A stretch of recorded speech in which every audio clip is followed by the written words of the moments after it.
हमारे घर के अंदर मटके क्यों रखे जाते थे या क्यों रखे जाते हैं? जब घर में कोई मिसहैपनिंग हो जाती है, सबसे पहले वो मटका क्यों हटा दिया जाता है? कोई गलती से अपवित्र अवस्था में अगर हम कोई चीज़ छू लें या कुछ कर लें, तो हम वो मटका हटा के दूसरा फ्रेश मटका ला के रख लेते हैं और हम ये मानते हैं कि हमने जो गलती कर दी या हमसे जो गलती हो गई भूल चूक में, वो हमने जो है घर से बाहर निकाल दी और हमने नया मटका ले आए, मतलब हमने उस चीज़ को सुधार लिया।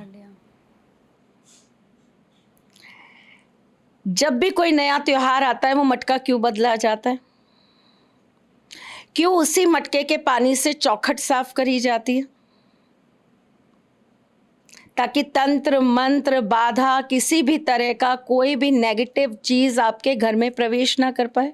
तो आप देखोगे कि उसी मटके के एक लोटे जल को जब हम रात्रि में अपने घर के ब्रह्म स्थान में रख देते हैं और सुबह उठकर उसी को हम ले जाकर घर के बाहर डाल देते हैं, तो घर से रोग, कलेश, द्वेष, दरिद्रता भी निकल जाती है। तो एक मटका केवल आपके घर के अंदर मटका पानी पीने का साधन नहीं है, वो मटका आपके जीवन में बहुत सारे बदलाव लाने के लिए है। उसी मटके के बगल में जब अमावस पर हम दीपक जलाते हैं तो पितरों का आशीर्वाद प्राप्त करते हैं। उसी मटके के ऊपर गुरुवार के दिन जब हम हल्दी से स्वास्तिक का निर्माण करते हैं तो हम अपने घर के अंदर माँ लक्ष्मी को स्थिर रूप से स्थापित करते हैं। उसी मटके के अंदर जब हम तुलसी पत्र डालकर अपने बच्चों को निरंतर उसका सेवन करवाते हैं, वही जल पिलाते हैं, तो उनके अंदर बुद्धि बढ़ती है, पॉजिटिविटी बढ़ती है, कंसंट्रेशन बढ़ता है, वो अपनी पढ़ाई को लेकर और ज़्यादा सीरियस होते हैं और उनका अपनी पढ़ाई के ऊपर रुझान भी बढ़ता चला जाता है।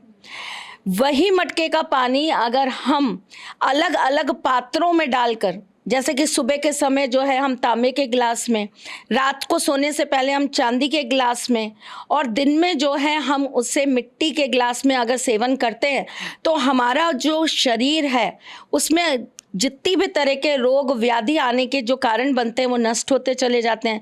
लेडीज़ को जो पीसीओडी या इस तरह की जो प्रॉब्लम्स होती हैं, हार्मोनल प्रॉब्लम्स होती हैं, पीरियड से रिलेटेड प्रॉब्लम्स होती हैं, सब धीरे धीरे करके ख़त्म होने लग जाती है।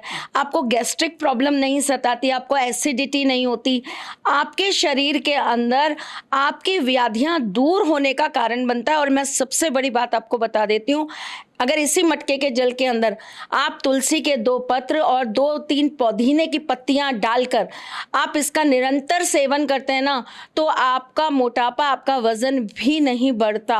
अच्छा, मतलब इतनी कमाल की चीज़ है ये। बिल्कुल कमाल की चीज़ है। हम कमाल मानते कब हैं? बिल्कुल।